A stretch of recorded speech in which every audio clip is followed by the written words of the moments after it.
Market లో invest చేసి మీ డబ్బులు డబుల్ చేసుకోవాలనుకుంటున్నారా? విజయవాడలో జరిగే సుందరరామిరెడ్డి గారి లైవ్ సెమినార్ కి అటెండ్ అవ్వండి.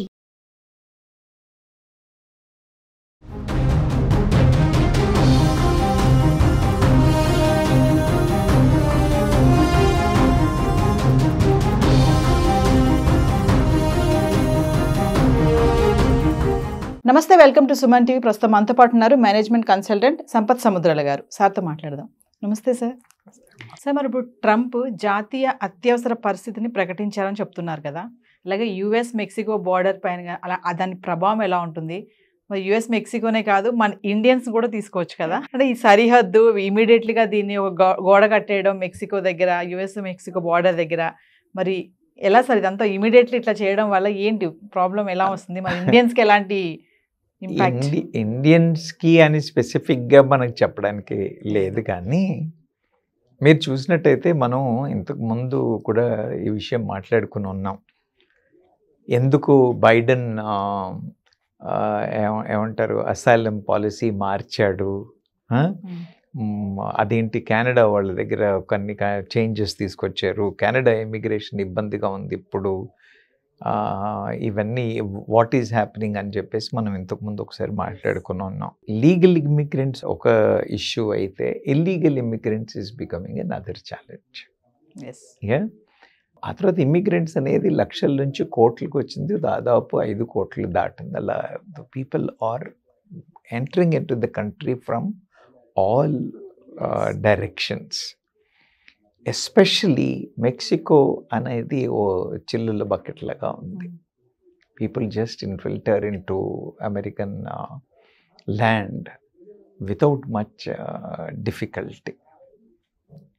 సో దీనికి బైడెన్ కూడా ఏమన్నా అన్నాడు, లేదు నేను పాలసీ చాలా ఆన్లైన్ చేస్తాం, యాప్ క్రియేట్ చేస్తాం, లాస్ట్ టైం మనం మాట్లాడుకున్నాం, యాప్ చేస్తాం, దాంట్లో అపాయింట్మెంట్ ఫిక్స్ చేసుకోవాలి, అపాయింట్మెంట్ అయిన తర్వాత ఏం చేసినా జనాలు ఇంకా వస్తూనే ఉన్నారు. ఇప్పుడు నేను నా ప్రజలకి నేనేదో చేస్తున్నాను అని అంటే ముందు ఎవరిని రానివ్వట్లేదు అన్న ఒక ఫీలింగ్ తీసుకురావాలి. First American should start that what ever Trump has spoke before the elections he is doing, he will do it అనే నమ్మకం కలగాలి అని అంటే ఇలాంటి ఏవో చేయాలి. ఓకే, దీనివల్ల ఏమవుతుంది అని అంటే ఇమిగ్రేషన్ తగ్గుద్ది, అది ఎలాగూ తగ్గుద్ది అని అనుకున్నాము. ఓకే, ఎలాగూ కంట్రోల్ చేస్తున్నారు, ఇన్ ఆల్ మీన్స్ చేస్తూ ఉన్నారు. కానీ ప్రాబ్లం ఎక్కడొస్తుంది దీనివల్ల అంటే దీన్ని ఇంప్లిమెంట్ చేయడం is not that easy task. It becomes very complex and then how to handle అనేది ఒక పెద్ద ఇష్యూ అవుతుంది. అవును, బెటాలియన్లు సౌత్ బార్డర్కి పంపిస్తున్నాడు, అవునా? ఇవి అమెరికన్ ప్రభుత్వానికి ఉన్న ఛాలెంజ్, అవునా? దెన్ మీరు వెళ్ళి చూసినట్టయితే మెక్సికో పరిస్థితి ఏంటి? వీళ్ళందరినీ పంపించేస్తూ ఉంటే, అలా పంపించడమే కాదు, రిమైన్ ఇన్ మెక్సికో అని అంటున్నాడు. ఇంతకుముందు కూడా అని అన్నాడు, ఇప్పుడు కూడా అన్నాడు. ఏంటది? ఈ అసైలం కోసం అని యాప్లో అపాయింట్మెంట్లు తీసుకుని రిక్వెస్ట్ చేసి వచ్చేవాళ్ళు ఇంతకుముందు ఏం చేసేవాళ్ళు అంటే they use to be in American land. Okay, Mexico border America border మధ్యలో, అది కూడా అమెరికా స్థలమే. ఈ అమెరికా స్థలంలో ఉండేవాళ్ళు. ఓకే, అంటే అమెరికన్ ల్యాండ్లోనే ఉండి ఈ ప్రాసెస్ అంతా జరిగేది. ఇప్పుడేమంటున్నాడు, you have to be on the Mexico land only అన్నాడు, అవునా? దెన్ ఉన్నవాళ్ళందరినీ డిపోర్ట్ చేసుకుంటూ పంపించేసాడని అనుకోండి. వీళ్ళందరూ మెక్సికో యొక్క నార్త్ బార్డర్లో కుప్పల కోట్ల లక్షలు జమ అయిపోతారు. You understand my point? మరి వాళ్ళ పరిస్థితి ఏంటి? వీళ్ళు దులిపేసుకున్నారు. When they enter in to that country, now they have to take care of the people coming in. So it becomes a challenge for them. They are getting prepared, they are getting ready to handle the situation. So is it emergency situation అంటే America కాదు, even Mexico కూడా it's emergency situation అనే చెప్పచ్చు. Sir, ట్రంప్కి first నుంచి కూడా చూసుకుంటే illegal immigrants ఎప్పుడైతే ఎన్నికయ్యాడో అప్పటి నుంచి కూడా రెడీగా పెట్టుకున్నాడు, ఫస్ట్ సంతకం దాని మీద పెట్టాలి అని చెప్పేసి. అదైతే ఇప్పటికీ ఉంది, ఇల్లీగల్ ఇమిగ్రెంట్స్ రానివ్వను అని అంటున్నారు. మరి ఈ ఇంపాక్ట్ మీరు అన్నట్టుగానే ఫస్ట్ ఎవరి మీద ఉంటుంది సార్ చూసుకుంటే? అంటే మన ఇండియన్స్ లాస్ట్లో ఉంటారా? అంటే అమ్మా ఇండియన్స్లో కూడా మీకు ఇప్పుడు ఎందులో ఇమ్మిగ్రెంట్స్లో కూడా మీరు చూసుకున్నట్టయితే 2 రకాలు. ఇల్లీగల్ ఇమ్మిగ్రెంట్స్ అనే దాంట్లో కూడా 2 రకాలు. ఒక రకం ఏంటి, మీరు చూసారు కదా ఈ హిందీ సినిమాలో కూడా చూసాం మనం, సముద్రపు దారిలోనో మెక్సికో దారిలోనో ఇలా వెళ్ళే వాళ్ళు, these are all one style of people who are migrating, who are managing documents, who are entering or being there with the criminal acts and things like that. రెండోది వచ్చినట్టయితే ఇప్పుడు మీరు H1B గురించి మాట్లాడారు కదా. H1B మీద నేను ఉద్యోగానికి వెళ్ళాను, నా ఉద్యోగం పోయింది. నా ఉద్యోగం పోతే నేను 60 రోజుల్లో ఇంకో ఉద్యోగం చూసుకోవాలి. ఈ 60 రోజుల్లో నేను ఉద్యోగం చూసుకోవడం దొరుకుతుంది దొరకదు, ఈ లోపల నా పిల్లలు చదువుకుంటున్నారు, నా వైఫ్ హాస్పిటల్లో ఉంది, మా నాన్నగారు ఇంకేదో ఉన్నారు అన్నప్పుడు ఏం చేస్తాను, నేను ఆ దేశం వదిలి రాలేను. అవునా, వదిలి రాలేను కాబట్టి నేను అక్కడే ఉండాల్సి వస్తుంది. అక్కడ ఉన్నప్పుడు నన్ను ఇల్లీగల్ ఇమిగ్రెంట్గానే కన్సిడర్ చేస్తారు. You understand my point? ఎప్పుడైతే నాకు లీగల్ వీసా లేదో, అది ఉద్యోగం లేదనగానే నా వీసా క్యాన్సిల్ అయిపోతుంది. అవునా, ఓ 60 రోజులు ఎక్స్టెన్షన్ ఇచ్చారు. ఈ 60 రోజుల్లో ఉద్యోగాలు దొరకడం అంటే మామూలా కదా. అలాంటప్పుడు ఏమవుతుంది, దే విల్ బికమ్ ఇల్లీగల్. తర్వాత కొన్నిసార్లు ఏమవుతుంది, స్టూడెంట్స్ వాళ్ళు చదువు అయిపోగానే ఎక్కడో ఉద్యోగం దొరుకుతుంది, ఎక్కడో దొరుకుతుంది, ఓటీపీ అయిన తర్వాత దొరుకుతుంది అన్న దాంట్లో ఉండి వాళ్ళు అలా ఉండిపోతారు. ఇలా జరిగే వాళ్ళందరూ కూడా మీరు సివిల్ పరంగా what you call illegal immigrants. The ఛాలెంజెస్లో వీళ్ళు ఇప్పుడు ఈ వీటిని ఇంప్లిమెంట్ చేయడం, ఎలా ఐడెంటిఫై చేయడం, ఎలా ఇచ్చేయడం అనేది మీరు ఈ ఏదైతే what you call illegal immigrants implications కోసం అయితే వచ్చినట్టయితే ఉన్నామో వాళ్ళు ఐడెంటిఫై చేయాలి కదా. ఐడెంటిఫై చేయాలి అని అంటే ఫెడరల్ గవర్నమెంట్ ఏముంటుంది, వెళ్ళండి గుళ్ళల్లోకి వెళ్ళండి, టెంపుల్లోకి వెళ్ళండి, చర్చిలోకి వెళ్ళండి, స్కూళ్ళలోకి వెళ్ళండి, ఎక్కడంటే అక్కడ వెళ్ళి ఐడెంటిఫై చేసేసేయండి అంటున్నారు. లోకల్ ప్రభుత్వాలు ఒప్పుకుంటాయా? అవునా, మళ్ళీ వాళ్ళకి స్టేట్స్ గవర్నమెంట్స్ ఉంటాయా? వాళ్ళు ఒప్పుకోవాలి కదా. అవునా, మన మోడీ గారు డిసైడ్ చేసేస్తామంటే మన స్టేట్లో ఒప్పుకుంటాయేమో ఇక్కడ ఇంకా మనదే ఈ కైండ్ ఆఫ్ గవర్నమెంట్లో. కానీ అక్కడ వాళ్ళు they will also have their resistance. They may allow federal teams and cooperate with federal teams for eradicating immigrants who are criminal kind of a records. Ana కానీ సివిల్ కైండ్ ఆఫ్ డిస్ప్యూట్లో ఉన్న వాళ్ళ గురించి అయితే I don't think it will be a challenge. ఇది ఇలా నడుస్తుంది. You understand my point?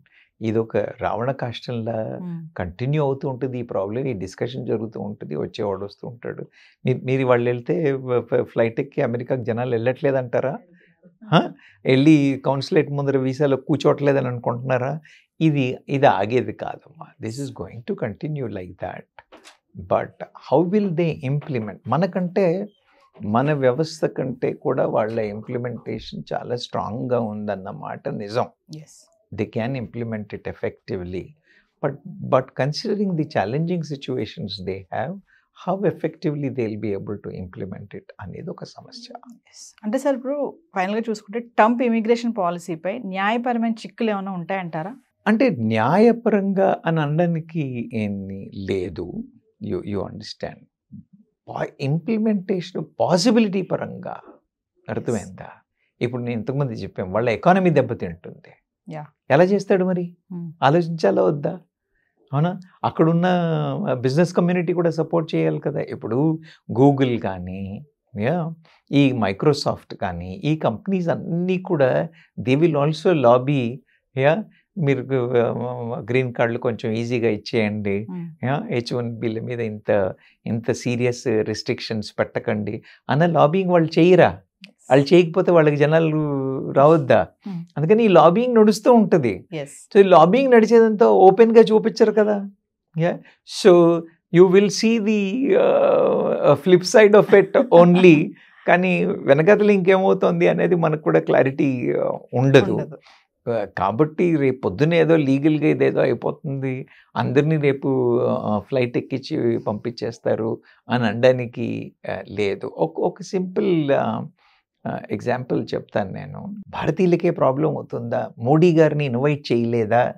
Modi గారు వెళ్ళలేదు? ఇలాంటి అనవసరమైన గాసిప్ చాలా వింటున్నాం మనం, అవునా? వాళ్ళిద్దరు ఫ్రెండ్సా, వాళ్ళిద్దరి మధ్య రిలేషన్షిప్ ఉందా లేదా అన్న విషయాలు పక్కన పెడితే, మోడీ గారు వెళ్ళి ట్రంప్ గారు ర్యాలీలో పార్టిసిపేట్ చేశారు, అవునా? ఇప్పుడు మళ్ళీ కొన్ని మీడియాలో మీరు చూస్తున్నట్టయితే మన ఫారెన్ మినిస్టర్, అవునా, ఈజ్ ఇన్ ది ఫ్రంట్ రో when the what you call Trump's ceremony, అవునా కాదా? అది అయిపోయిన తర్వాత నెక్స్ట్ థింగ్ అపాయింట్మెంట్స్లో ఉందేంటి? మన బ్యూరోక్రాట్స్తోనే, మన మినిస్ట్రీస్తోనే ఫస్ట్ మీటింగ్లు ప్లాన్ చేస్తున్నారు, అవునా? దెన్ ఈ 1 monthలోనో 1.5 monthలోనో there will be discussions between Modi and Trump అని అంటున్నారు. నేనేమన్నానంటే డిపెండెన్సీ 2 దేశాలకి ఉంది, అవునా? కొంత పైకి చెప్తాం, కొంత పైకి చెప్పం, కొంత కనబడినట్టు చేస్తాం, కొంత కనబడినట్టు చేస్తాం. There are political obligations, there are political pressures, there are personal obligations. You understand my point? ఇవన్నీ పెట్టుకుని ఏవో కొంపలు మునిగిపోతున్నాయి, పిల్లలందరూ రేపు పొద్దున్న ఫ్లైట్ ఎక్కి ఇంటికి వచ్చేస్తారు అని అనుకోవడం మాత్రం పొరపాటు. ఏమీ జరగదు. అయితే ఏంటంటే కొంచెం దుర్భరంగా ఉంటుంది లైఫ్, కొంత కన్ఫ్యూజ్డ్ స్టేట్లో అనుమానంగా ఏమవుతుందో అన్న ఈ స్ట్రెస్ లెవెల్స్ ఏవైతే ఉన్నాయో they are going to continue. That will be there and time will only will decide. But some changes అయితే ఉంటాయి sir, maximum before and after. Absolutely. Thank you sir. Thank you. Hi. మొట్టమొదటిసారిగా మన విజయవాడలో class room training అండి, 1 day class room ఎన్విరాన్మెంట్లో offline webinar జరగబోతుంది. And interest ఉన్న participants ఈ కింద స్కూల్లో అవుతున్న నెంబర్కి రింగ్ చేసుకొని సీట్ బుక్ చేసుకోండి. దీంట్లో ETFs, index funds and mutual funds మీద completely and hand folding experience మీకు ప్రొవైడ్ చేయబడుతుంది. దీని ద్వారా ఏంటంటే మనం ఎసెట్స్ని స్టాక్ మార్కెట్లో ఎలా మేనేజ్ చేసుకోవాలి, ఎలా గ్రో చేసుకోవాలి, ఎలా ప్రొడక్ట్ చేసుకోవాలో అంటే ప్రాక్టికల్గా నేర్చుకుంటారు. అండ్ మీ ఇప్పటి వరకు మనం ఆన్లైన్లోనే మీరు అటెండ్ అవుతున్నారు. ఇక నుంచి మీరు మన విజయవాడ సిటీలోనే అండ్ లైవ్లో క్లాస్ రూమ్ ఎన్విరాన్మెంట్లో నేర్చుకునే ఛాన్స్ దొరుకుతుంది. కాబట్టి ఇంట్రెస్ట్ ఉన్న పార్టిసిపెంట్స్ కింద స్క్రోల్ అవుతున్న నెంబర్కి పింగ్ చేసి సీటు రిజర్వ్ చేసుకోండి. Thank you.